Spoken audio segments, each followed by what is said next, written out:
الحمد لله رب العالمين، الصلاة والسلام على سيد الأنبياء والمرسلين وعلى آله الطيبين الطاهرين وأصحابه الراشدين المهديين. أما بعد فأعوذ بالله من الشيطان الرجيم. بسم الله الرحمن الرحيم.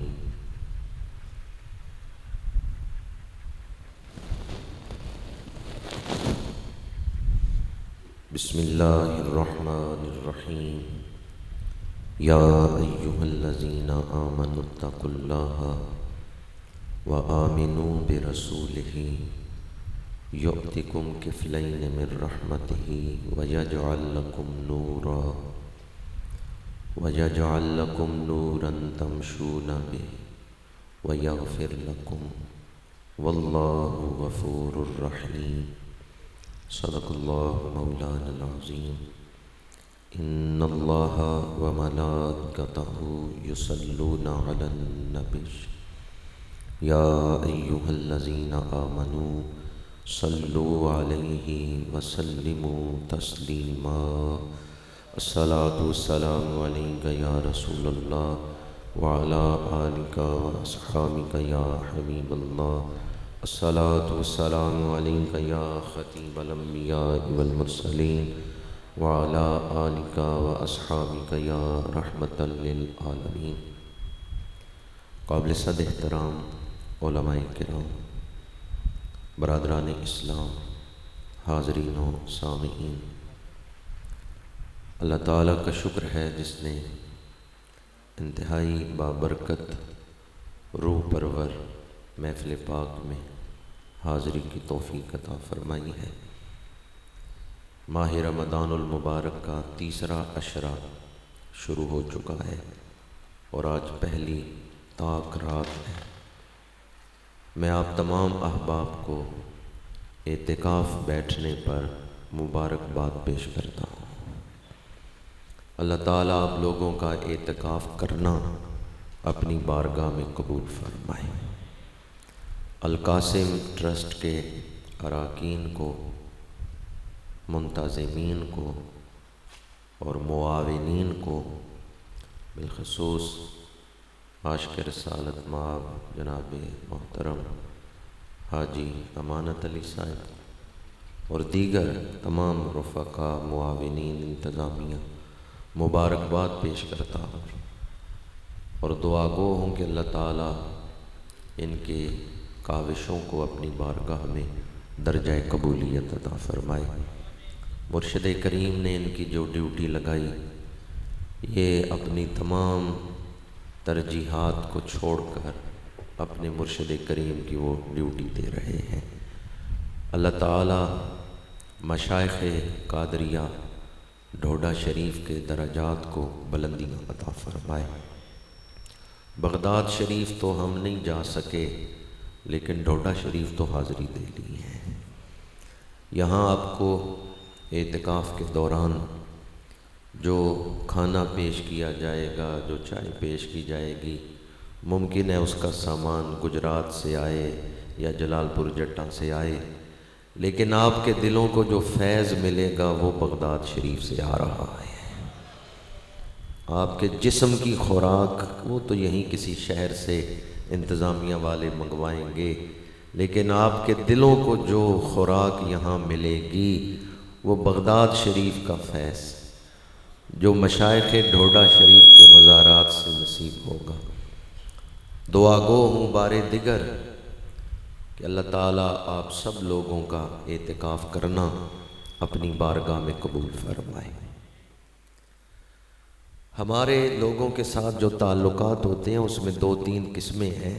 بعض لوگ ایسے ہوتے ہیں جن کے بارے میں ہم چاہتے ہیں وہ میرے گھر نہ آئے، ہم پسند نہیں کرتے کہ وہ میرے گھر آئے.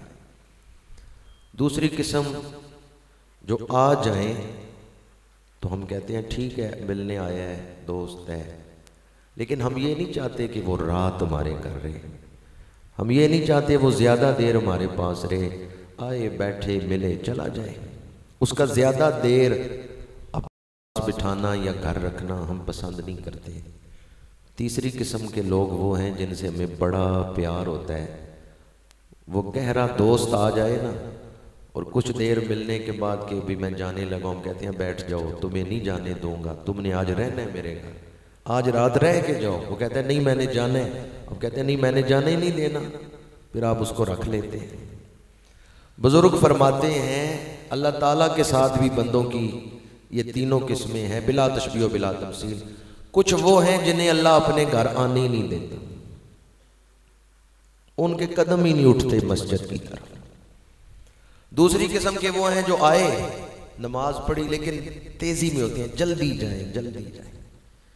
ان سے اللہ ناراض تو نہیں ہے کہ ان کو بلا تو لیا ہے نا، اجازت تو مل گئی آنے کی، لیکن تیسری قسم کے وہ ہیں جو آئیں تو رب چاہتا ہے یہ یہاں رہیں۔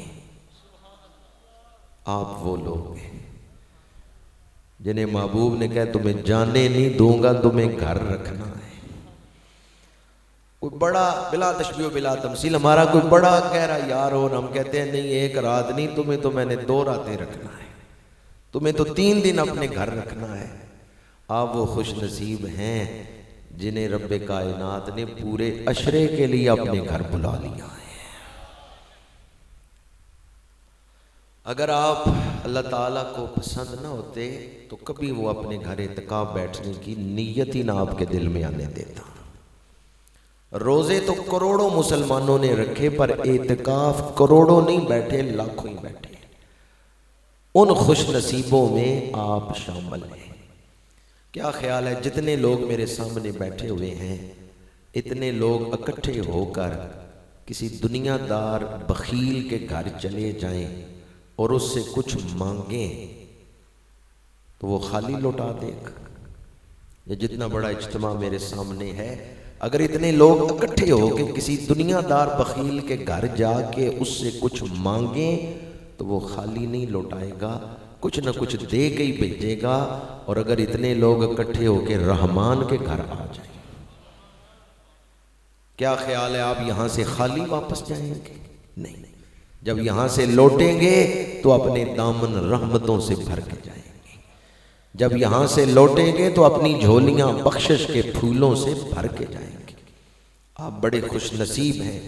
حضرت امام شافعی رحمت اللہ تعالیٰ علیہ فرماتے ہیں اگر تو چاہتا ہے کہ تیرے دل پہ لگے ہوئے تالے ٹوٹ جائیں اور فیض ربانی کے لیے تیرا دل کھل جائے تو پھر تو اعتکاف بیٹھ، اعتکاف تیرے دل پہ لگے ہوئے تالوں کو توڑ دے گا۔ اور حضرت ابو الحسن شاذلی رحمت اللہ تعالیٰ علیہ، سلسلہ شاذلیہ کے بانی حضرت ابو الحسن شاذلی حسینی سید ہیں، آپ فرماتے ہیں کہ اعتکاف بیٹھنے سے پچھلے گناہ بھی معاف ہوتے ہیں، دل پر جو میل لگی ہوتی ہے نا گناہوں کی وہ اتر جاتی ہے۔ اعتکاف بیٹھنے سے اللہ کی رحمتیں انوارات بھی دل پر نازل ہوتے ہیں، اور اعتکاف بیٹھنے سے اللہ کی محبت بھی نصیب ہو جاتی ہے۔ 3 فضائل آپ نے بیان فرمایا دل سے میل بھی اتر جاتی ہے، انوارات نازل ہوتے ہیں، دل روشن ہو جاتا ہے، اور اللہ کی محبت دل کو نصیب ہو جاتی ہے۔ لیکن اب جو فضیلت میں آپ کو سنانے لگا ہوں اس کے لیے آپ کی بڑی توجہ کی ضرورت ہے۔ حضرت محی الدین ابن عربی رحمت اللہ تعالیٰ علیہ انہوں نے ارشاد فرمایا، ابن عربی ہماری تاریخ کا بہت بڑا نام ہے، بہت بڑے ولی ہیں، بہت بڑے صاحب کشف صاحب نظر ہیں۔ ان کی کتابیں ہر کوئی پڑھ نہیں سکتا، ہر کوئی ان کو سمجھ نہیں سکتا، اتنے بڑے پائے کے بزرگ ہیں۔ محی الدین ابن عربی فرماتے ہیں اللہ کی رضا کے لیے خلوت کو اختیار کر اعتکاف بیٹھ جا، ممکن ہے کسی دن حضرت خضر تجھے ملنے کے لیے تشریف لے آئے۔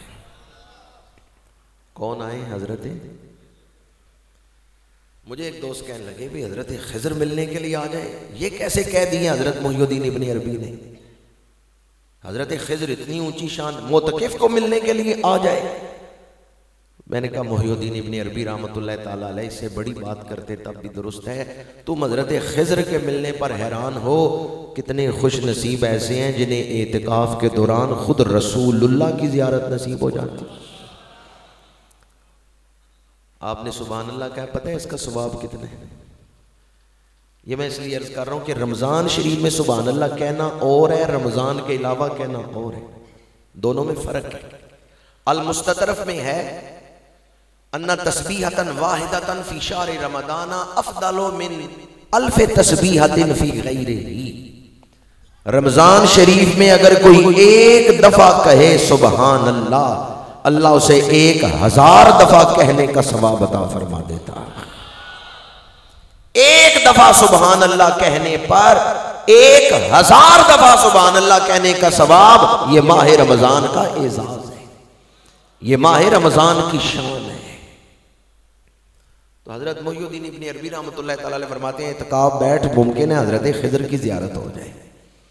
ہمارے بزرگ فرماتے ہیں حضرت خضر کی زیارت ممکن ہے، لیکن کتنے خوش نصیب ایسے ہیں جنہیں اعتکاف کے دوران خود حضور کی زیارت نصیب ہو گئی۔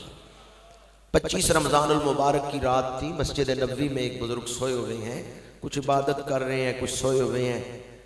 ایک بزرگ فرماتے ہیں میں سویا ہوا تھا، خواب میں حضور کی زیارت ہوئی اور حضور نے ارشاد فرمایا اٹھ آج لیلۃ القدر ہے، تو سویا ہوا ہے اور وہ وقت آنے والا ہے جو خاص وقت ہے۔ تو حضور نے خود آ کے انہیں اٹھایا کہ اٹھ کے عبادت کر لو، یہ خاص رات ہے، یہ لیلۃ القدر ہے۔ تو میں آپ کی خدمت میں اس لیے بھی عرض کر رہا ہوں اس وقت کی قدر کریں جو آپ نے آستانہ علیہ کی اس مسجد میں گزارنا ہے۔ اس وقت اچھی اچھی نیتیں آج ہی کر لیں کہ میں یہ اعتکاف کیوں کر رہا ہوں۔ ایک تو آپ کو دین سیکھنے کا یہاں موقع بھی ملے گا، علماء آتے رہیں گے، بیانات ہوتے رہیں گے۔ حضرت امام غزالی رحمۃ اللہ تعالیٰ علیہ وہ فرماتے ہیں جو کچھ مجھے اعتکاف سے ملا ہے میں اس کو بیان نہیں کر سکتا۔ اب وہ کیا کچھ انہیں ملا ہوگا؟ امام غزالی فرماتے ہیں مجھے اعتکاف کرنے سے جتنی نعمتیں، جتنی روحانی ترقیاں ملی ہیں میں ان سب کو بیان نہیں کر سکتا۔ چند ایک آپ نے بیان فرمائی، لیکن آپ فرماتے ہیں جو کچھ مجھے اعتکاف کے دوران ملا میں اس کو بیان نہیں کر سکتا۔ اور آپ فرماتے ہیں اصلاح نفس میں اعتکاف بنیادی حیثیت رکھتا ہے۔ میں آپ لوگوں سے پوچھتا ہوں اگر کسی حوض میں گندا پانی ہو، 3-4 نالیوں سے گندا پانی آ رہا ہے اور حوض میں گندا پانی بڑھ رہا ہے، آپ چاہتے ہیں اس حوض کو صاف کریں، تالاب کو صاف کریں، سارا گندا پانی باہر نکالیں اور تالاب کے اندر آپ کنواں کھودیں تاکہ اندر سے صاف ستھرا پانی آئے۔ اب وہ 3-4 نالیوں سے گندا پانی تالاب میں آ رہا ہے، آپ اس پانی کو باہر نکال کے صاف کرنا چاہتے ہیں، کنواں کھودنا چاہتے ہیں، پہلا کام آپ کیا کریں گے؟ جی ماشاءاللہ 2-3 جواب آئے ہیں۔ ہمارے خوبصورت ثنا خان بیٹھے ہیں، انہوں نے بھی جواب دیا۔ سب سے پہلا کام کریں گے نالیوں کو بند کریں گے جن سے گندا پانی تالاب تک پہنچ رہا ہے۔ دل ایک حوض ہے، اس میں پانی پہنچتا ہے آنکھوں کے ذریعے، کانوں کے ذریعے، زبان کے ذریعے۔ اگر بندہ آنکھوں کا صحیح استعمال نہ کرے گندا پانی دل تک پہنچتا ہے، کانوں کا صحیح استعمال نہ کرے گندا پانی دل تک پہنچتا ہے، اندر پانی گندا جمع ہو جاتا ہے۔ امام غزالی فرماتے ہیں اعتکاف کرنے والے نے وہ نالیوں سے جو گندا پانی آتا تھا اس کو تو بند کر دیا ہے، کیونکہ اس نے مسجد میں رہنا ہے، باہر اس نے بازاروں میں تو پھرنا نہیں۔ وہ جو گندے پانی والی نالیاں تھیں وہ اس نے بند کر دی، اب اس نے اندر سے گندا پانی نکالنا ہے۔ مسجد میں بیٹھ کے وہ استغفار کرتا ہے، اللہ اس کے دل کو صاف کر دیتا ہے۔ موت کی پورا عشرہ مسجد میں ہی ہے تو جب اسے لیلۃ القدر نصیب ہوتی ہے دل کے اندر سے نور کا چشمہ پھوٹ پڑتا ہے، گندا پانی بھی نکل گیا اور اندر سے نور کا چشمہ، ایک کنواں نکل آیا جس سے پانی صاف پانی پھر نکلے گا۔ اور امام غزالی فرماتے ہیں جب دل کے اندر سے نور نکلتا ہے پھر بندے کو پتا چلتا ہے انسان کیا چیز ہے۔ آپ نے نالیاں تو بند کر دی ہیں کہ آپ 9-10 دن کے لیے مسجد میں آ گئے ہیں، باہر تو آپ نے جانا نہیں۔ اب دوسرا اور تیسرا کام جو ہے وہ آپ نے کرنا ہے، ایک تو عبادت میں زیادہ وقت کہ یہاں وقت ضائع نہ ہو، اس سے گناہ معاف ہوں گے، اور تیسرا لیلۃ القدر کو تلاش کرنا ہے۔ یہ دونوں چیزیں مل گئیں تو انشاءاللہ دل صاف بھی ہو جائے گا، دل سے نور نکلے گا، دل روشن بھی ہو جائے گا۔ یہاں سے یہ کوٹلی کوہالہ والی سڑک جس سے ہم مڑ کے آئے ہیں کتنے کلومیٹر دور ہوگی؟ 2-2.5 کلومیٹر ہوگی جی؟ چلے 2 کلومیٹر فرض کر لیتے ہیں۔ اگر کوئی اعلان کرے کہ دربار عالیہ ڈھوڈا شریف سے سڑک تک جو آدمی جائے گا کوٹلی کوہالہ سڑک تک پہنچے گا اس کو 2 کروڑ روپیہ دیا جائے گا، تو ہر بندہ تیار ہو جائے گا۔ تھوڑا سا تو فاصلہ ہے، صرف 2 کلومیٹر جانا ہے اور اتنا بڑا انعام 2 کروڑ روپے۔ لیکن اگر اعلان کرنے والا کہے بھی راستے میں کہیں کوئی ہلکا کتا بھی ہے، اس نے چھپ کے حملہ کرنا ہے، راستے میں ایک شیر بھی چھپا ہوا ہے، اس نے چھپ کے حملہ کرنا ہے، تمہیں پتہ نہیں چلے گا کہاں وہ بیٹھا ہے، کہاں اس نے حملہ کرنا ہے، جان جانے کا خطرہ بھی ہے، پھر لوگ ڈر جائیں گے، وہ کہیں گے ٹھیک ہے فاصلہ تو تھوڑا ہی ہے، انعام بھی بہت بڑا ہے 2 کروڑ روپے، لیکن خطرہ ہے کہ راستے میں شیر ہے، اس نے حملہ کر دیا، بچیں گے نہیں، 2 کروڑ کیا کرنا ہے، پھر لوگ جائیں گے نہیں۔ لیکن اگر کوئی مہربان یہ وعدہ کرے کہ اس ہلکے کتے کو میں قابو کر لیتا ہوں، تم بے فکر ہو کے پہنچو اور انعام لے لو۔ دوبارہ کہہ رہا ہوں، اگر کوئی مہربان اس ہلکے کتے کو قابو کر لے اور کہے ہلکا کتا میں نے قابو کر لیا ہے، شیر میں نے قابو کر لیا ہے، تم پہنچ جاؤ اور جا کے انعام لے لو، اب بھی اگر کوئی نہ پہنچے انعام نہ لے وہ بدبخت ہے یا نہیں؟ بعض لوگ تو سمجھ گئے بات کدھر جا رہی ہے، بعض کے لیے کھولنے کی ضرورت ہے۔ شیطان وہ ہلکا کتا ہے جو ہم کو انعام یافتہ بندوں تک پہنچنے نہیں دیتا۔ اللہ نے شیطان کو تو قید کر دیا رمضان میں، وہ ہلکا کتا جس نے ہمیں منزل تک پہنچنے سے روکنا تھا وہ تو قید ہے، انعام والی منزل سامنے ہے، اب بھی اگر کوئی نہ پہنچے تو اس کے دل پر بدبختی کی مہر لگ گئی کہ جو روکنے والا تھا، فاصلہ تھوڑا سا ہے، 30 روزے ہیں، کوئی زیادہ تو ہے ہی نہیں، اور جس نے روکنا تھا، بعض لوگ کہتے ہیں شیطان گرفتار ہے تو پھر ہم گناہ کیوں کرتے ہیں؟ میں آپ سے پوچھتا ہوں شیطان کو کس نے گناہ کروائے تھے؟ ہم تو کہتے ہیں نا ہمیں شیطان نے گمراہ کیا، تو شیطان کو کس نے گمراہ کیا تھا؟ شیطان کے نفس نے، وہ نفس جو اس کے اندر تھا، ہمارے اندر بھی نفس ہے، نفس ما کم تھرس فرعون نیس لیک اورا اون مارا اون نیس۔ ایک اور بات عرض کر رہا ہوں، پھر تلاوت کردہ آیت مبارکہ کا ترجمہ عرض کرتا ہوں۔ روزے کا مقصد ہے لعلکم تتقون، تاکہ تمہیں پرہیزگار بنائے۔ 20 روزے تو گزر گئے، 21ویں رات میں ہم بیٹھے ہیں، ہم یہی گنتے رہتے ہیں کتنے گزر گئے، کتنے رہ گئے، کتنے گزر گئے، کتنے رہ گئے۔ کبھی یہ بھی تجزیہ کیا ہے روزے رکھ کے میں متقی کتنا بنا ہوں، کتنے عیب میرے اندر سے نکل گئے ہیں، کتنے رہ گئے ہیں، کبھی یہ بھی سوچا ہے؟ ہم یہی سوچتے ہیں کتنے روزے گزر گئے، کتنے روزے باقی ہیں، یہ نہیں ہم سوچتے بھی کتنے عیب میرے اندر سے نکلے، کتنے ابھی باقی ہیں، میں کتنا نیک بنا ہوں۔ سب سمجھدار لوگ، باشعور لوگ بیٹھے ہیں، میں آپ سے پوچھتا ہوں جو روزہ دنیا میں آپ کو متقی نہیں بنا سکا، جس روزے کا دنیا میں کوئی نتیجہ نہیں نکلا آپ کی شخصیت پر، اس روزے کا قیامت کے دن کیا نتیجہ نکلے گا؟ کئی لوگ تو ایسے ہیں روزہ رکھ کے نیک بن گئے، ان کے روزے نے نتیجہ نکالا، انہیں روزے کا پھل ملا، وہ نیک بن گئے۔ تو جس بندے کے روزے نے دنیا میں اس کو فائدہ نہیں دیا، اس کا روزہ قیامت کے دن اس کو کیا فائدہ دے گا؟ لعلکم تتقون، یہ دنیا میں نفع ہے، اگر یہ نفع آپ نے دنیا میں نہیں حاصل کیا تو پھر آپ کا روزہ قیامت کے دن کیا نفع دے گا؟ اس لیے ہمیں سوچنا چاہیے کہ میں نے کتنا تقویٰ حاصل کیا۔ ایک موقع آپ کو مل گیا ہے، زندگی بدلنے کا، ایک موقع آپ کو مل گیا ہے اعتکاف کر کے ایک نئی دینی زندگی شروع کرنے کا۔ اگر آپ اس موقع کو ضائع نہ کریں بلکہ شب و روز اخلاص کے ساتھ عبادت میں گزاریں تو یقیناً جب اعتکاف سے اٹھ کے جائیں گے تو بہت کچھ نعمتیں، دولتیں، خزانے، روحانیت اور برکتیں اپنے ساتھ لے کر جائیں گے۔ میں ہاتھ جوڑ کے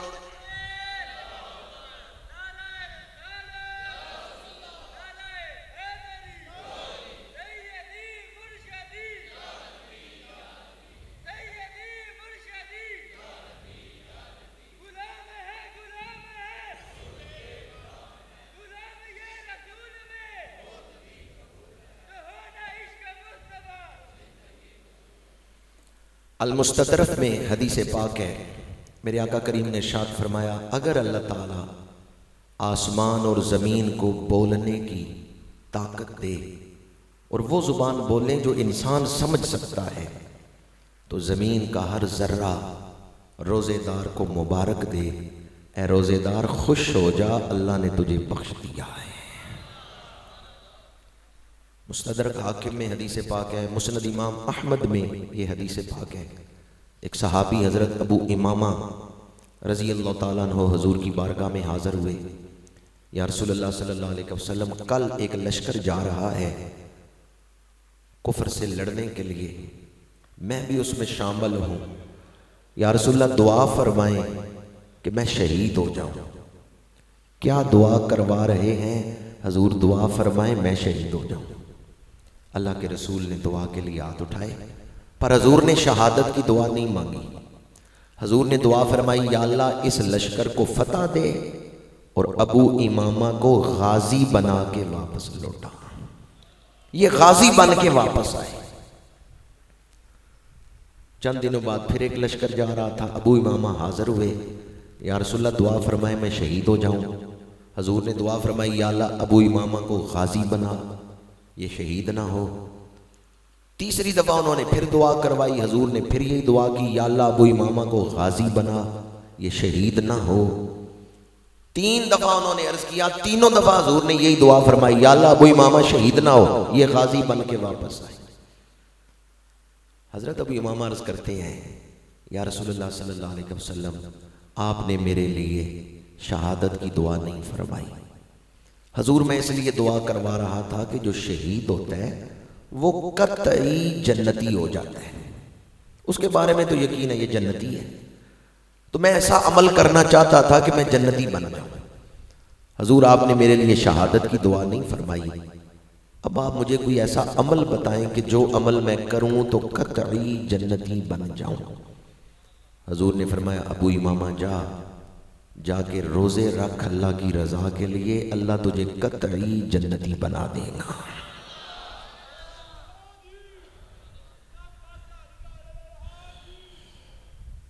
کنز الامال میں حدیث پاک ہے، حضرت حذیفہ فرماتے ہیں اسندت النبی صلی اللہ علیہ وآلہ وسلم الی صدری، میرا سینہ حضور کے جسم پاک کے ساتھ لگا ہوا تھا جس وقت حضور نے یہ ارشاد فرمایا ہے من صام یوما ابتغاء وجہ اللہ ختم لہ بہا دخل الجنہ۔ اس حدیث کی شرح میں شارحین نے لکھا ہے جو اللہ کی رضا کے لیے ایک روزہ بھی رکھتا ہے مرتے دم اس کی زبان پہ کلمہ جاری ہو جاتا ہے۔ اس لیے مفسرین کہتے ہیں روزہ رکھنے والا قطعی جنتی ہو جاتا ہے کہ روزے کی وجہ سے ایمان پہ خاتمہ نصیب ہو جاتا ہے۔ ایمان پر خاتمے کے لیے جو وظائف ہیں ان میں سے ایک وظیفہ یہ ہے کہ جو روزے رکھتا ہے مرتے دم اس کی زبان پہ کلمہ جاری ہو جاتا ہے۔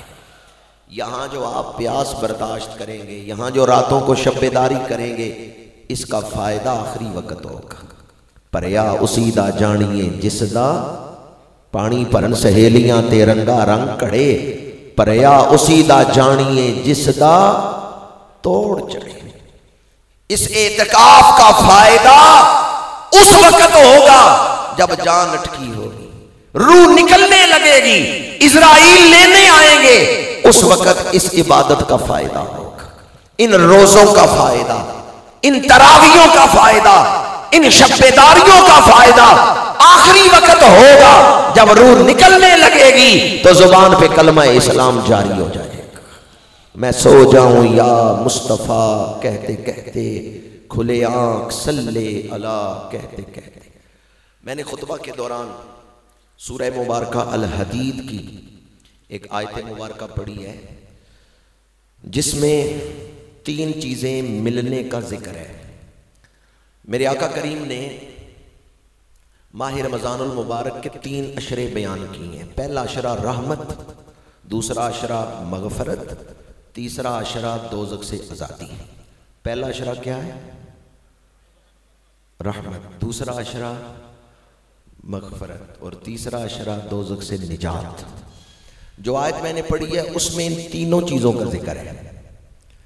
یہ تینوں چیزیں ملیں گی ایمان والوں کو، پر کب ملیں گی وہ میرٹ اس آیت میں بیان کیا گیا ہے. یا ایھا الذین آمنو، اے ایمان والو. اے قرآن مجید میں 99 مرتبہ آیا ہے اے ایمان والو. 89 مرتبہ. کتنی دفعہ ہے؟ 99 مرتبہ. 89 مرتبہ. 89 مرتبہ آیا یا ایھا الذین آمنو، اے ایمان والو. سب سے پہلے جو آیا نا اے ایمان والو وہ ہے یا ایھا الذین آمنو قولوا رائنا وقولوا انظرنا.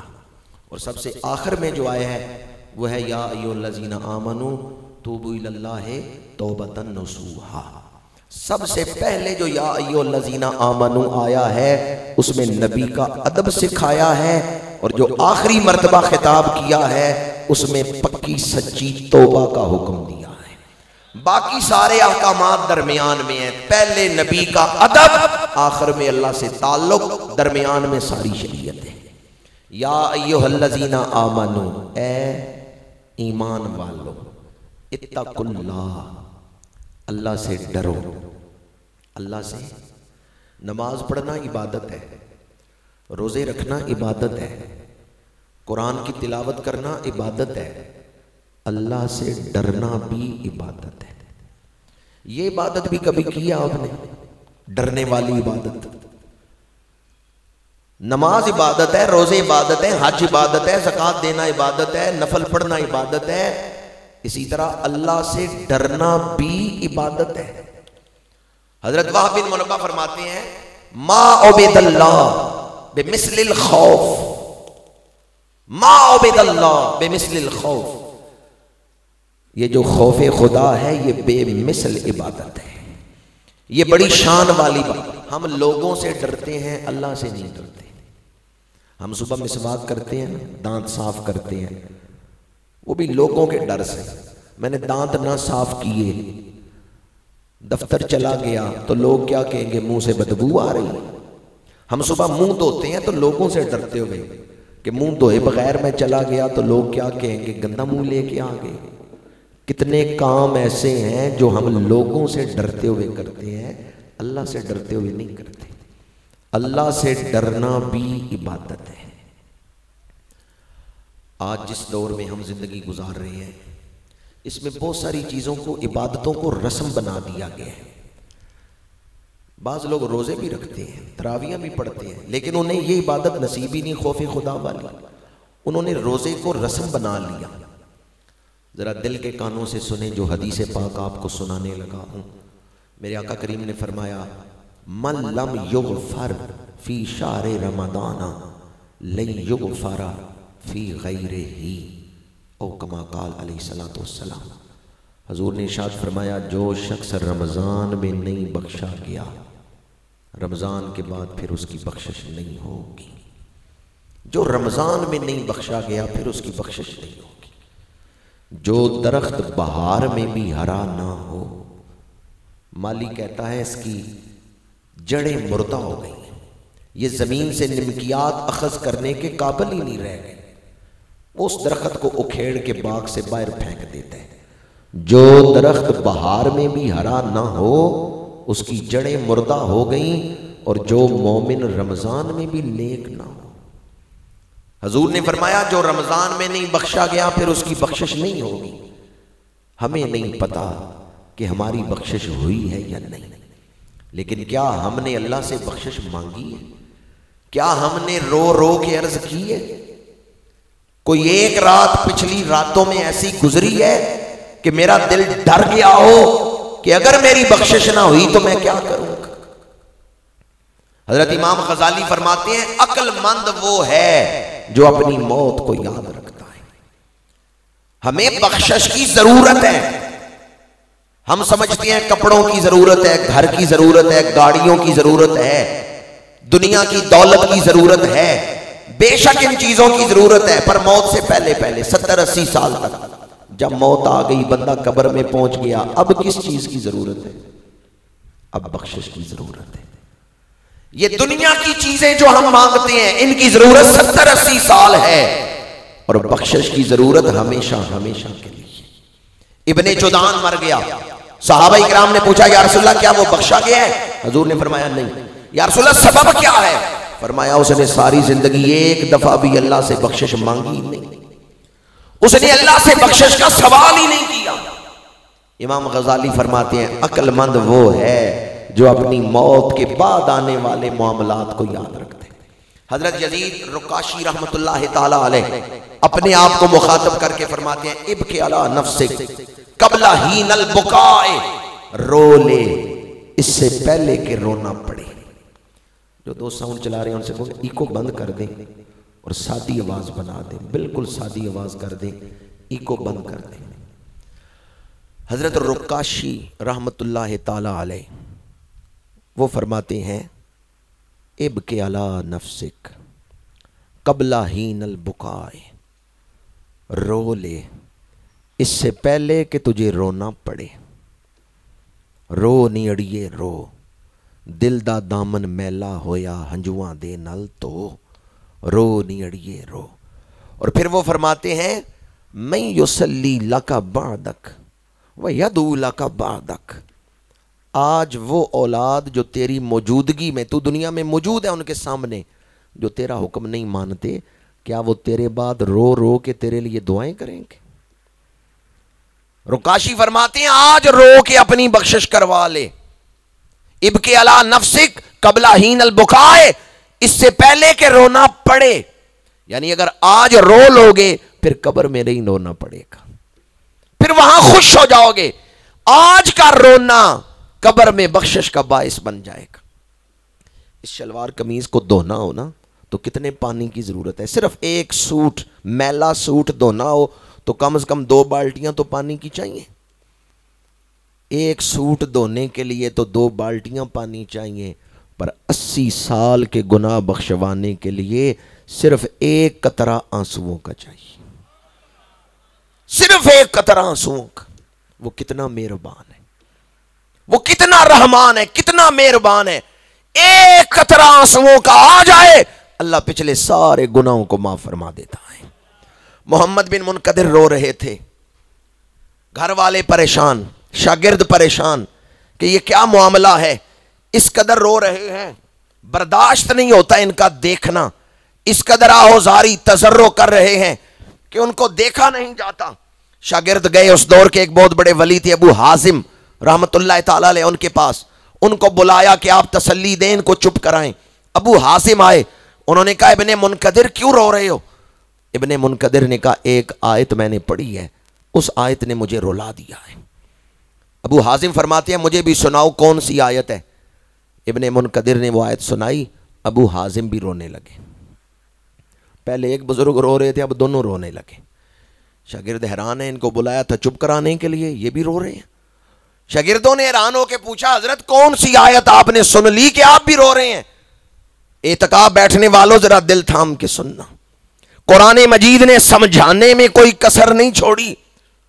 وَبَدَأَ لَهُم مِّنَ اللَّهِ مَا لَمْ يَكُونُوا يَحْتَسِبُونَ، جو معاملات انہوں نے سوچے نہیں تھے کہ ایسا بھی ہو سکتا ہے، اللہ کی طرف سے وہ واقعات پیش آ گئے۔ موت کے بعد ایسے واقعات پیش آئے ان کے ساتھ قبر میں، موت کے بعد ایسے معاملات پیش آئے انہوں نے سوچا بھی نہیں تھا، وہ عذاب سامنے آ گیا۔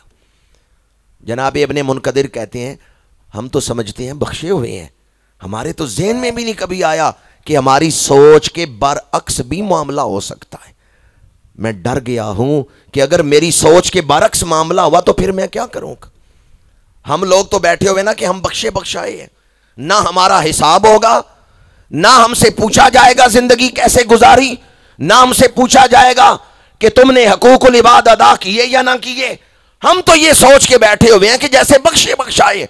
قرآن نے سمجھانے میں کوئی کسر نہیں چھوڑی. اگر تمہاری سوچ کے برعکس معاملہ پیش آیا تو پھر کیا کرو گے. ابو حازم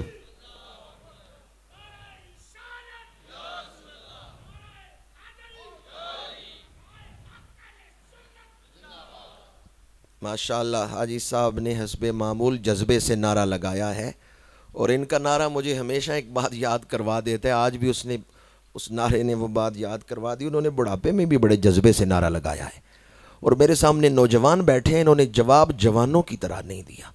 دنیا پاکستان کے ایٹم بم سے اتنا نہیں ڈرتی جتنی نعرہ تکبیر سے ڈرتی ہے. نعرہ اس طرح لگانا ہے پتہ چلے حضور کے غلام بیٹھے ہوئے ہیں. نعرہ تکبیر, نعرہ تکبیر.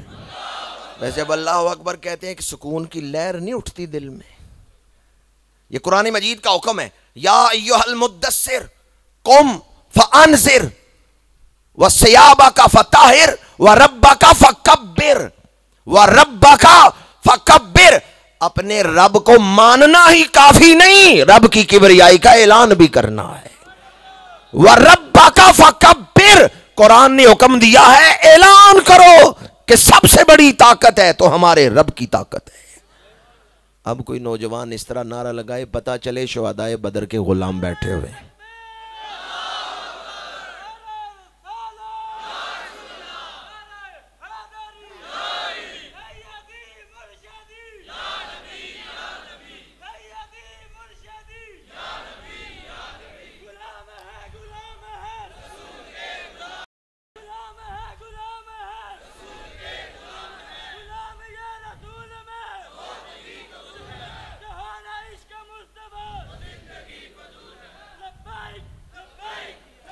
میرے آقا کریم صلی اللہ علیہ وآلہ وسلم تشریف فرما آرام فرما ہے ایک درخت کے نیچے. کافر آیا, اس نے دیکھا اللہ کے نبی آرام فرمائے, تلوار اس نے اٹھا لی. حضور اٹھ بیٹھے, اس نے کہا کون آپ کو میری تلوار سے بچائے گا. حضور نے ایک دفعہ فرمایا اللہ. یہ کہنے کی دیر تھی کہ دشمن کے ہاتھ سے تلوار نیچے گر گئی.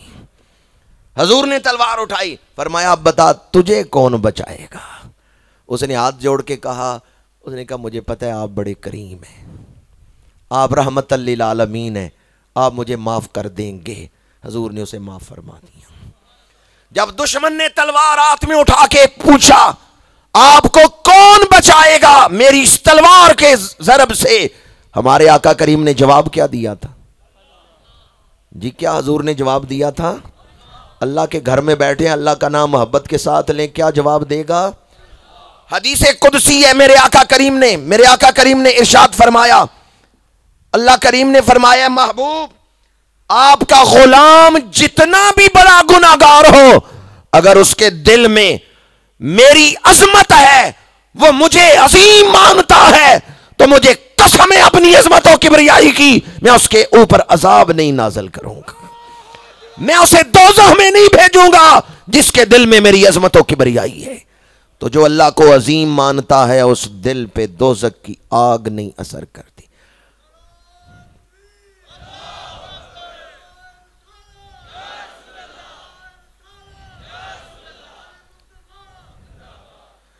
اولیاء اللہ کے ڈیرے پہ بیٹھے ہیں, یہ تو ڈیرہ ہی اللہ والوں کا ہے.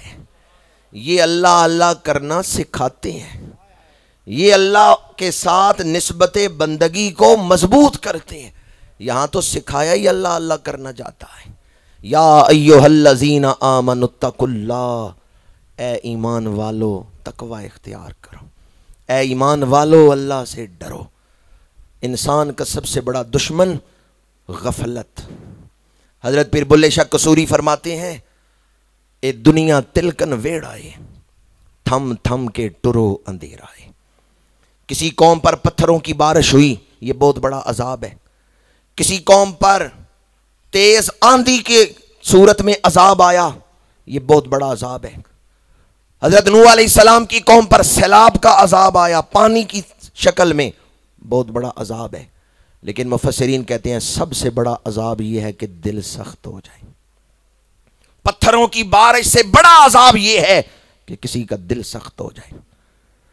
اگر دل سخت ہو جائے پھر کوئی واعظ و نصیحت اثر ہی نہیں کرتا۔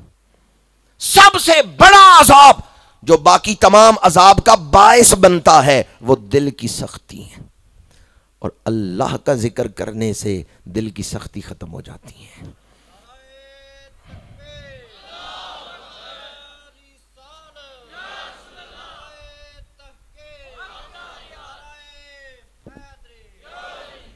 یا ایھا الذین آمنوا اتقوا اللہ، اے ایمان والو اللہ سے ڈرو، وآمنوا برسولہ، اور ایمان لاؤ اللہ کے رسول پر۔ میں ایک دفعہ پھر ترجمہ کرتا ہوں، ذرا آپ غور کریں کہ اس میں کوئی سوال تو نہیں پیدا ہوتا، کوئی ذہن میں سوال تو نہیں آتا۔ اے ایمان والو تقوی اختیار کرو اور ایمان لاؤ اللہ کے رسول پر۔ آپ لوگ بیٹھے ہوئے ہیں، میں کہوں حضرات بیٹھ جاؤ، آپ کہیں گے ہم تو پہلے ہی بیٹھے ہوئے ہیں۔ قرآن کہہ رہا ہے اے ایمان والو اللہ کے رسول پر ایمان لاؤ، آپ کہیں گے وہ پہلے ایمان والے ہیں، انہیں کیوں حکم دیا ایمان لاؤ؟ سوال سمجھ آگے؟ سورہ مبارکہ الحدید جس کی آیت میں نے پڑھی ہے، خود جا کے پڑھ لیں۔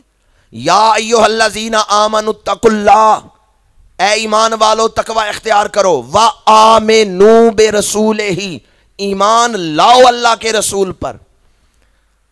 اگر ہم ایمان والے نہیں تو پھر ہمیں یہ کیوں حکم دیا، یہ کیوں فرمایا یا ایھا الذین آمنوا، اے ایمان والو؟ جب ہم ایمان والے ہیں تو پھر کیوں حکم دیا ہے آمنو، ایمان لاؤ اللہ کے رسول پر؟ مفسرین کہتے ہیں ایک ہے نفس ایمان، ایک ہے کمال ایمان۔ کلمہ پڑھنے سے نفس ایمان حاصل ہو گیا ہے، اب کمال ایمان کی طرف دعوت ہے۔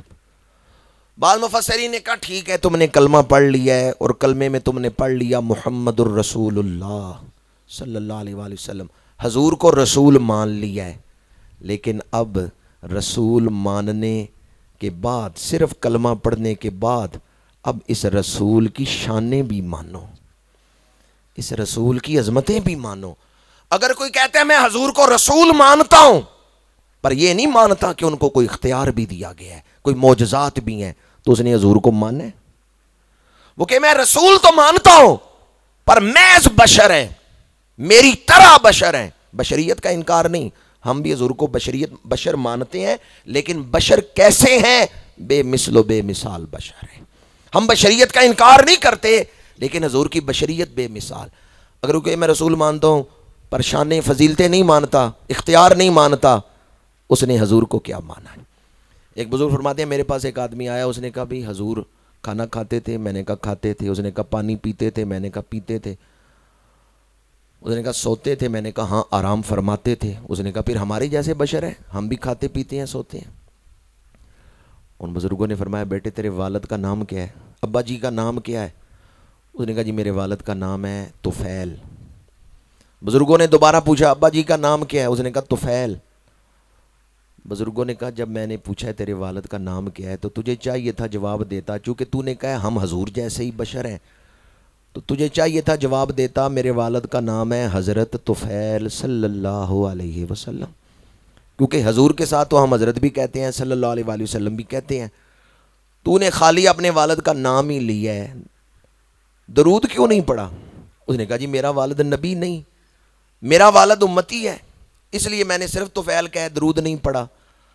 بزرگوں نے فرمایا یہ تو مانتے ہو نا کہ حضور نبی ہیں؟ اس نے کہا ہاں یہ مانتا ہوں حضور نبی ہیں۔ بزرگوں نے فرمایا اب یہ بتاؤ نبوت چیز کیا ہے؟ ایک ہے لفظ نبوت، ایک ہے شان نبوت، ایک ہے نفس نبوت۔ کتنی چیزیں میں نے بیان کی ہیں؟ 3۔ لفظ نبوت کے بارے میں پڑھنا ہو، لغت کی کتابیں اٹھا لیں، اہل لغت آپ کو بتا دیں گے نبی کسے کہتے ہیں۔ شان نبوت کے بارے میں پڑھنا ہو، تفسیریں پڑھ لیں، شروحات حدیث پڑھ لیں، آپ کو پتا چل جائے گا نبی کی شانیں کیا ہیں۔ لیکن اگر نفس نبوت کے بارے میں پڑھنا ہو، نبوت چیز کیا ہے، کیفیت و ماہیت کیا ہے اہل لغت نہیں بیان کرتے، مفسرین نہیں بیان کرتے، شارحین نہیں بیان کرتے، متکلمین کی ڈیوٹی ہے بیان کرنا کہ نبوت چیز کیا ہے، پر متکلمین بھی خاموش ہیں، انہوں نے صرف ایک جملہ لکھا ہے، غیر نبی نہیں جانتا کہ نبی کیا ہوتا ہے، یہ نبی ہی جانتا ہے کہ نبی کیا ہوتا ہے۔ میں کہتا ہوں یا تو بتاؤ کہ نبوت چیز کیا ہے، اور اگر نہیں بتا سکتے تو پھر مان جاؤ چپ کر، میرے علی اتھے جا نہیں بولندی، سب سے اولا و آلہ، سب سے بالا و والا، خلق سے اولیاء، اولیاء سے رسول، اور رسولوں سے آلہ۔ جتنا بڑا مجمع ہے اتنی آواز نہیں آئی، سب سے اولا و آلہ۔ اسی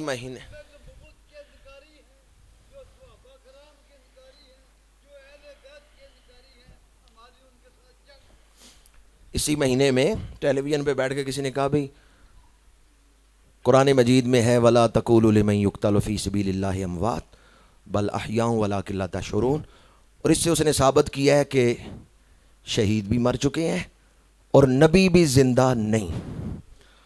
اور دلیل کیا دی ہے؟ وَلَا تَقُولُوا، اس نے کہا اللہ نے کہنے سے منع کیا ہے، اللہ نے صرف یہ منع کیا ہے شہیدوں کو مردہ کہنا نہیں، ورنہ ہے وہ مردہ ہی۔ تو یاد رکھیں اگر کسی نے یہ سوچا نا شہید مردہ ہیں، صرف کہنے پر پابندی ہے، اس کا ایمان ختم ہو جائے گا۔ صرف کہنے پر ہی پابندی نہیں، سوچنے پر بھی پابندی ہے۔ وَلَا تَحْسَبَنَّ الَّذِينَ قُتِلُوا فِي سَبِيلِ اللَّهِ أَمْوَاتٌ، جو اللہ کے راستے میں مارے گئے خبردار انہیں مردہ گمان بھی نہ کرنا، بل احیاء، بلکہ وہ زندہ ہیں، عند ربہم یرزقون، اپنے رب کی بارگاہ سے انہیں رزق عطا کیا جاتا ہے۔ اب رزق کسے دیا جاتا ہے جی؟ زندہ کو۔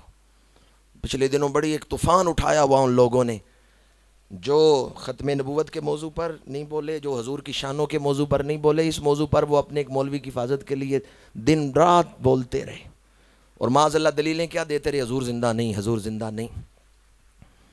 شہید تو غلام ہے نبی کے، اور قرآن کہتا ہے عند ربہم یرزقون، انہیں رب کی بارگاہ میں رزق دیا جا رہا ہے۔ اور پھر فرمایا فارحین، وہ خوش ہیں۔ خوش کون ہوتا ہے جی؟ خوش کون ہوتا ہے؟ ایک میت پڑی ہوئی آپ کے، بندہ مر گیا، بڑا خوش ہے میں مر گیا جی۔ خوش کون ہوتا ہے؟ جو ایک آدمی مجھے کہنے لگا ٹھیک ہے زندہ ہیں، قبروں میں زندہ ہیں، پر کون سا اپنی قبر سے باہر نکل کے دوسری جگہ جا کے کسی کی مدد کر سکتے ہیں؟ اپنی اپنی سوچ ہے نا، وہ کہتے ہیں ٹھیک ہے زندہ ہیں، عالم برزخ میں ہیں، پر کون سا کسی دوسری جگہ جا کے مدد کرتے ہیں؟ میں نے کہا نمازیں 50 فرض تھیں، یہ مشورہ کس نے دیا تھا کہ یا رسول اللہ کم کروائیں؟ کس نے مشورہ دیا تھا؟ قبر ان کی مصر میں ہے، مشورہ 6ویں آسمان پہ جا کے دے رہے ہیں، تو اپنی قبروں سے دوسری جگہ جا کے مشورہ دے سکتے ہیں، مدد کر سکتے ہیں یا نہیں کر سکتے؟ یہ انہوں نے مدد کی ہے یا نہیں؟ 50 پڑھیں 50 نمازیں تو کتنا وقت درکار ہے، اب پڑھیں 5 ثواب 50 کا مل رہا ہے، یہ مشورہ کس نے دیا تھا؟ انہوں نے مشورہ دے کے مدد کی ہے یا نہیں؟ وہی بول رہے ہیں جو نمازی ہیں، باقی کہہ رہے ہیں 50 ہو یا 5 ہو، ہم نے کون سا پڑھنی ہے؟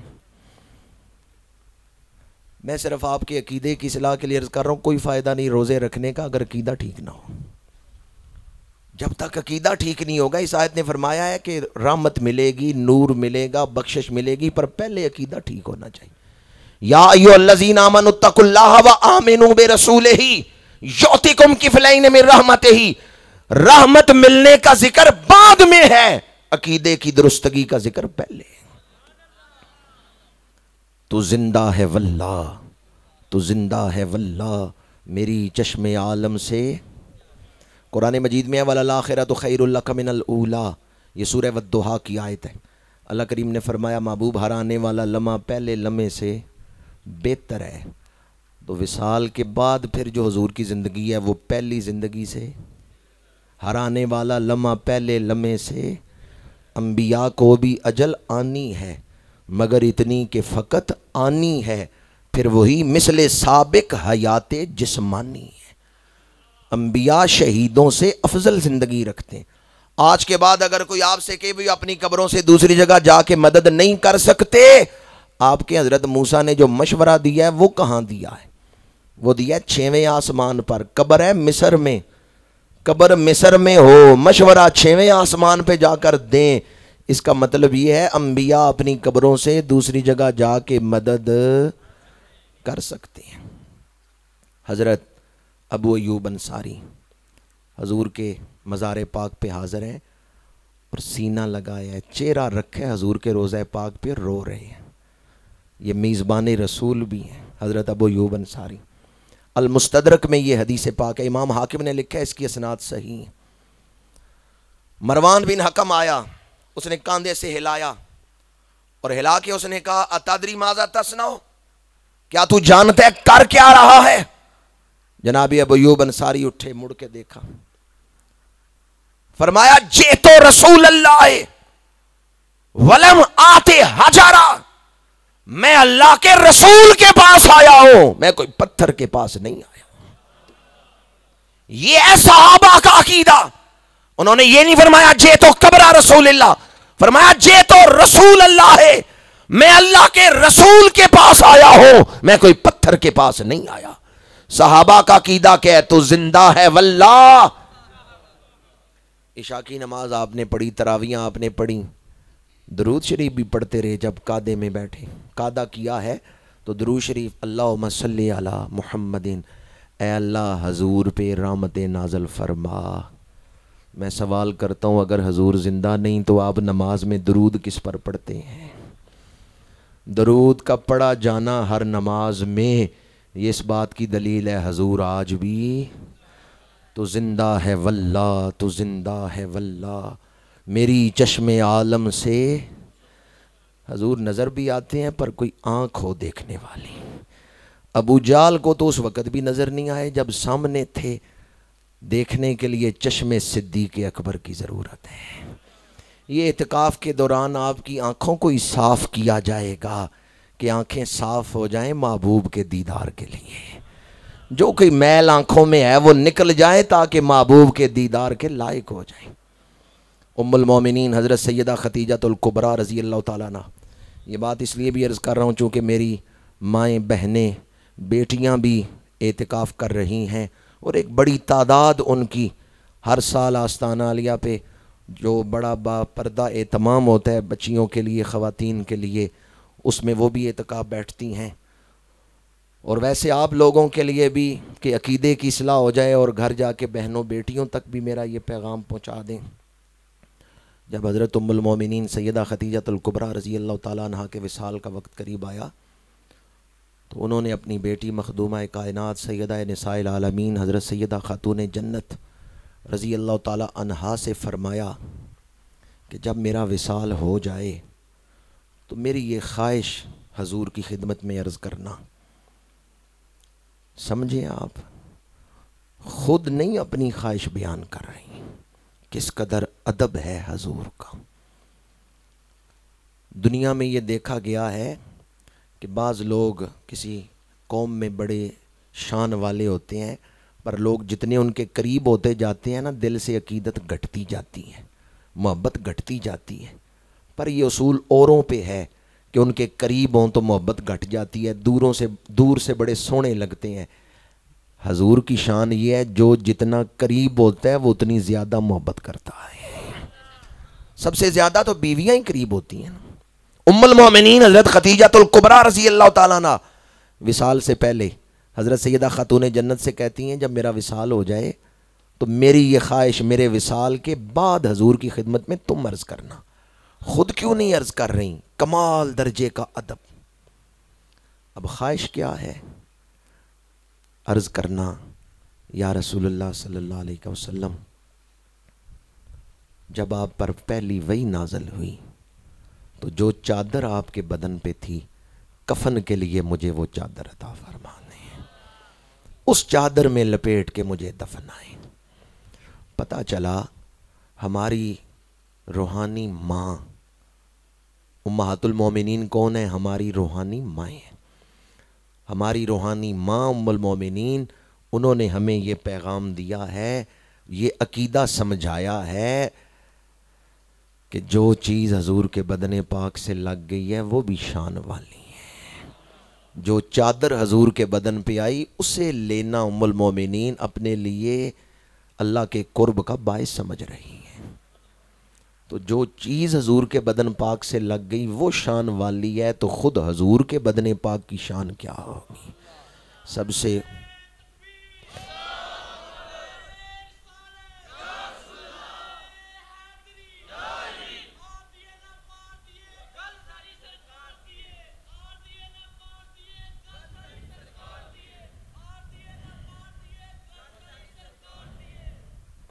گل ساری سرکار دی۔ بڑا خوبصورت نعرہ لگایا اس نوجوان نے۔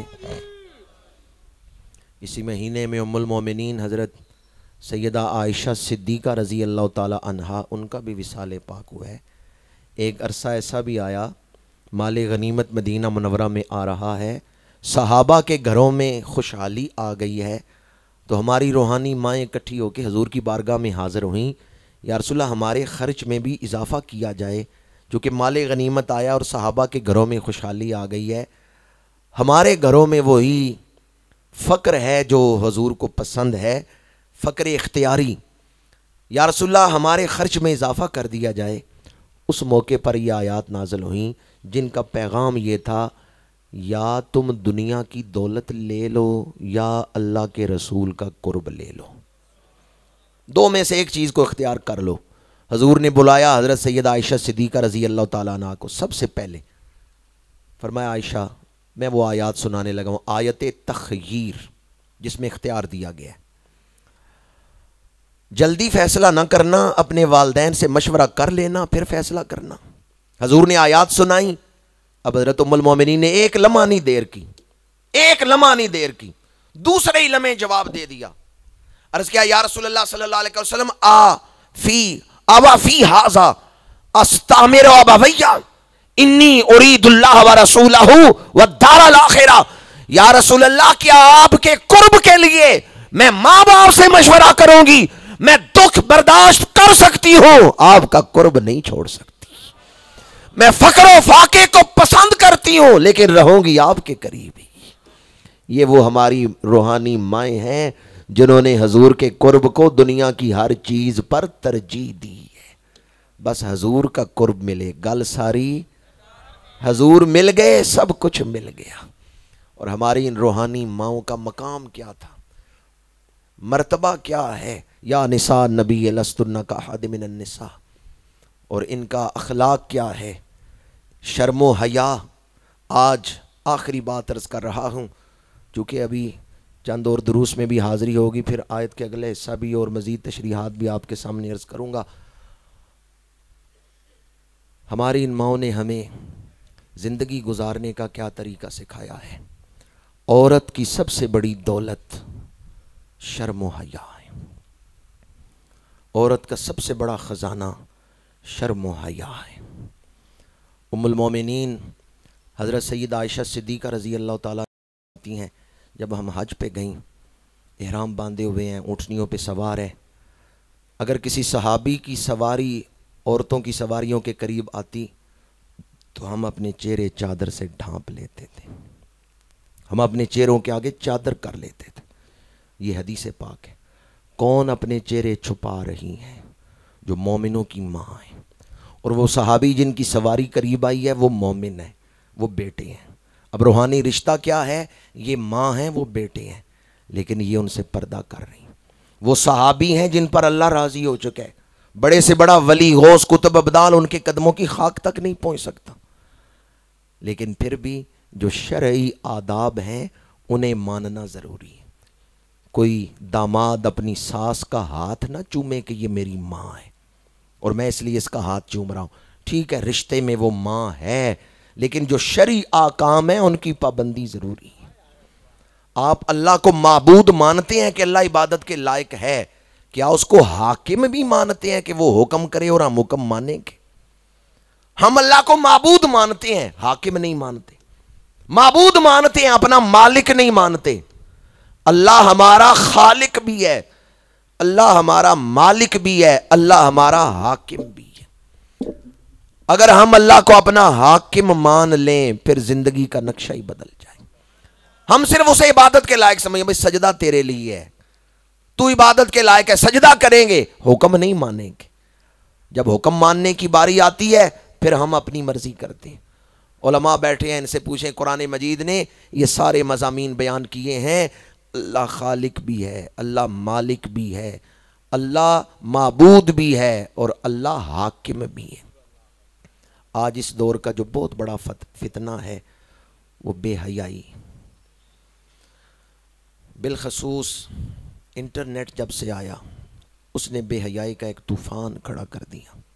کچھ عرصہ پہلے امریکہ میں شیطان کے جو نمائندے ہیں ان کی ایک میٹنگ ہوئی، تو انہوں نے میٹنگ کے دوران کہا بھی تھوڑا عرصہ ٹھہر جائیں، تھوڑا عرصہ اور ٹھہر جائیں، پھر آپ کو دنیا میں کوئی پاک دامن مرد یا پاک دامن عورت نہیں نظر آئے گی، ہم ان سب کو ہی بے حیائی پر لگا دیں گے۔ اب بھی اکثریت کو وہ لگا چکے ہیں، کچھ لوگ بچے ہوئے ہیں، لیکن وہاں بیٹھ کے میٹنگ میں ان ابلیسی طاقتوں نے مشورہ کیا کیا؟ انہوں نے کہا پوری دنیا کو پاک دامنی سے دور کرنا ہے، پاکیزگی کردار سے دور کرنا ہے۔ عورت اس میں بنیادی کردار ادا کر سکتی ہے، عورت سنور جائے تو پورا گھر سنور جاتا ہے۔ عورت کی گود میں قومیں پروان چڑھتی ہیں۔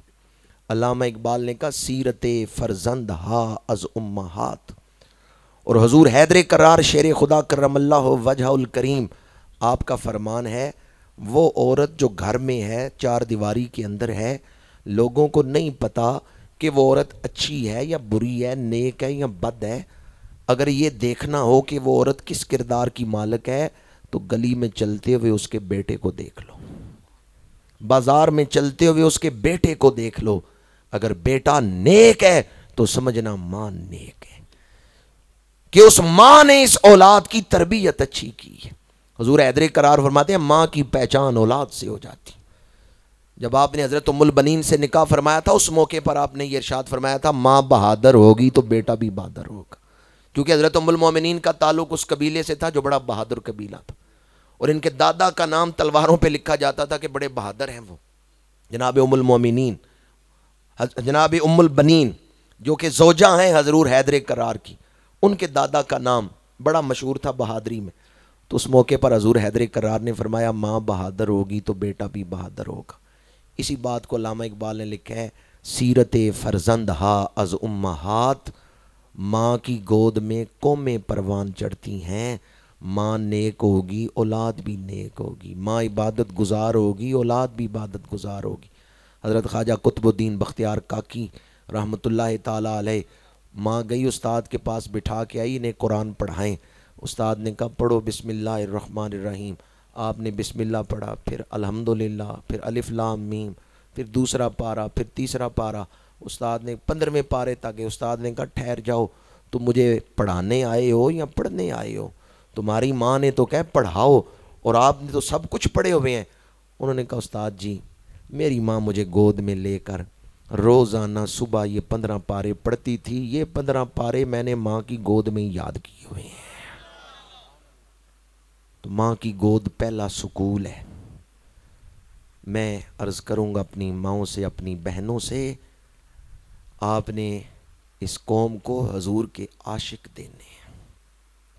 اگر بیوی، کتنی بیویاں ایسی ہیں جو اپنے خامدوں کو نیک بنا دیتی ہیں، اور کتنی بیویاں ایسی ہیں جو اپنے خامدوں کو برائی کے راستے پہ لگا دیتی ہیں۔ بیوی اگر اپنے خامد سے وہ خواہش کرے جو خامد پوری نہیں کر سکتا تو پھر وہ رشوت لیتا ہے، پھر وہ سود کھاتا ہے، پھر وہ دھوکہ دیتا ہے۔ اگر بیوی ایسی خواہش نہ کرے بلکہ کہیں ہم فقر و فاقے میں بھی بڑے خوش ہیں لیکن حرام نہیں کھائیں گے، اگر گھر سے بیوی ہمت بندھائے تو پھر خامد نیک ہو جاتا ہے۔ کتنی بیویاں ایسی ہیں جنہوں نے اپنے خامدوں کو نیک بنا دیا، اور کتنی بیویاں ایسی ہیں جنہوں نے اپنے خامدوں کو برائی کے راستے پہ چلا دیا۔ اسی طرح کتنی بہنیں ایسی ہیں جنہوں نے اپنے بھائیوں کو نیکی کے راستے پہ چلایا۔ پیچھے دعائے نبوی کام کر رہی تھی، پر بظاہر حضرت فاروق اعظم کے کلمہ پڑھنے کا سبب کیا بنے؟ بہن نے تلاوت کی ہے، فاروق اعظم سن رہے ہیں، ارادہ بدل گیا ہے۔ آج بھی کوئی بہن ہے جو اپنے بھائی سے کہ میرے بھائی بیٹھ میں قرآن پڑھتی ہوں تو سن؟ آج بھی کوئی ایسی بہن ہے جو اپنے بھائی کو بٹھا کے قرآن سنائے، قرآن سمجھائے؟ حضور حیدر کرار گھر تشریف لائے تو کیا دیکھا؟ سنا آواز آ رہی ہے، آپ مسجد سے گھر میں، کوفے میں مسجد کے ساتھ آپ کا گھر تھا، اندر سے آواز آ رہی ہے تفسیر قرآن کی، آپ رک گئے۔ حضرت سیدہ زینب عورتوں کو بٹھا کے الف لام میم کی تفسیر سنا رہی تھی، حضور حیدر کرار باہر کھڑے ہو گئے، کچھ دیر اپنی بیٹی کا بیان سنتے رہے اور پھر دعا مانگی، یا اللہ تیرا شکر ہے تو نے ایسی بیٹی مجھے عطا فرمائی ہے۔ آج بھی کوئی ایسی بیٹی ہے جو قرآن سنا رہی ہو اور باپ کا دل خوش ہو رہا ہو، یا اللہ تیرا شکر ہے مجھے ایسی بیٹی عطا فرمائی؟ دعا کریں اللہ تعالی ہمیں ایسی بیٹیاں عطا فرمائے۔ ابھی میں جن کا ذکر کر رہا تھا حضرت سیدہ زینب، زینب کا مطلب کیا ہے؟ اصل میں یہ لفظ ہے زین و ابن، جس کا مطلب ہے باپ کی زینت، وہ بیٹی جس سے باپ کی عزتیں، باپ کی شان بڑھ جاتی ہیں، وہ بیٹی جس سے خاندان کی عزت ہوتی ہے۔ اللہ تعالی ہمیں وہ پاکیزہ فکر، پاکیزہ کردار کی بہنیں، بیٹیاں عطا فرمائے۔ آج میں ان الفاظ پہ کہ گھنٹہ ہو چکا مجھے گفتگو کرتے ہوئے، ان الفاظ پر گفتگو کو سمیٹتا ہوں۔ روزے کے دوران اگر گھبراہٹ ہو یا افطاری کرنے کے بعد تراویحوں سے پہلے تھکاوٹ محسوس ہو کہ دل نہیں کر رہا تراویحوں کے لیے کھڑا ہوں، اس وقت یہ دو لفظ پڑھ لیں تو آپ کو حوصلہ بھی ملے گا، شوق بھی ملے گا۔ والے ربی کا فاصبر، یہ سورہ مدثر کی ابتدائی آیات میں سے ہیں۔ والے ربی کا فاصبر، اپنے رب کے لیے برداشت کرو۔ دل نہیں کر رہا کہ اٹھوں نماز کے لیے، پر میں اٹھوں گا، تراویحاں پڑھوں گا، کیوں؟ میں نے اپنے رب کے لیے یہ عمل کرنا ہے۔ اعتکاف کے بعد بھی، گھر میں بھی، جب زندگی میں کوئی ایسا مرحلہ آئے، والے رب کا فاصبر، یہ دو لفظ یاد کر لیں، یہ بہت بڑا سہارا بن جائیں گے آپ کے لیے۔ یہ پڑھ کے تو ارادہ کریں، اپنے رب کے لیے میں اٹھ رہا ہوں، اپنے رب کے لیے میں یہ کر رہا ہوں۔ ہم یہاں آئے ہیں اعتکاف بیٹھنے اپنے رب کی رضا کے لیے۔ لوئے لوئے پر لے کڑیے جے تد پانڈا پرنا، شام پئی بن شام محمد کر جاندی نے ڈرنا۔ میں ان الفاظ پر گفتگو سمیٹتا ہوں۔ میں اس مسجد کو دیکھوں گا تو اپنی نظر سے دیکھوں گا، لیکن اگر کوئی انجینئر دیکھے وہ اپنی نظر سے دیکھے گا، کوئی آرکیٹیکٹ دیکھے، نقشہ نویس، وہ اپنی نظر سے دیکھے گا۔ ہر کسی کی اپنی اپنی نظر ہوتی ہے۔ حضور شیر خدا سے کسی نے سوال کیا کہ ماہ رمضان کیا ہے، یہ مہینہ رمضان کا ہمیں کیوں ملا ہے؟ تو شیر خدا فرماتے ہیں اللہ امت مسلمہ پر عذاب نہیں کرنا چاہتا، اس نے بخشش کے بہانے عطا کر دیے ہیں۔ ہم کتنے خوش نصیب ہیں ہمیں رمضان ملا، ہم کتنے خوش نصیب ہیں قادریہ مشائخ کا یہ ایک خوبصورت آستانہ ملا جس پہ آپ اعتکاف بیٹھے ہوئے ہیں۔ اور یہ جو آخری عشرے کی راتیں ہیں، ان میں کوئی ایک رات شب قدر، ہم کتنے خوش نصیب ہیں، کتنی نعمتیں اللہ نے ہم کو عطا کی۔ اگر اس کا شکر کریں گے تو اللہ نعمتوں میں اضافہ فرما دیتا ہے، شکرانہ کریں گے تو نعمتوں کی قدر پیدا ہوگی۔ پتہ نہیں اگلے سال رمضان نصیب ہو یا نہ ہو۔ دعا تو ہم کر سکتے ہیں، یا اللہ اس رمضان کو آخری رمضان نہ بنانا، اگلے سال، اس سے اگلے سال، اس سے اگلے سال رمضان عطا کرنا، دعا کر سکتے ہیں، لیکن آپ کوئی یقین کے ساتھ کہہ سکتا ہے کہ اگلے رمضان میں بھی میں موجود ہوں گا؟ نہیں۔ نت نت ہاتھ لگدا نہ ہی اے کرماں دا ویلا، پتہ نہیں آئندہ نصیب ہو یا نہ ہو۔ اگر ہم اس رمضان کو آخری رمضان سمجھ کے گزاریں تو پھر وقت کو ضائع نہیں کریں گے۔ میں آپ لوگوں کی خدمت میں گزارش کروں گا کہ آپ ذوق کے ساتھ، شوق کے ساتھ عبادت میں مشغول رہیں، اور شوق کے ساتھ آپ جو معمولات ہیں یہاں کے اعتکاف کے دوران ان میں شامل ہوں۔ اللہ تعالیٰ آپ کا اعتکاف کرنا قبول فرمائے۔ مشائخ سلسلہ علیہ کی توجہات کریمانہ شامل حال فرمائے۔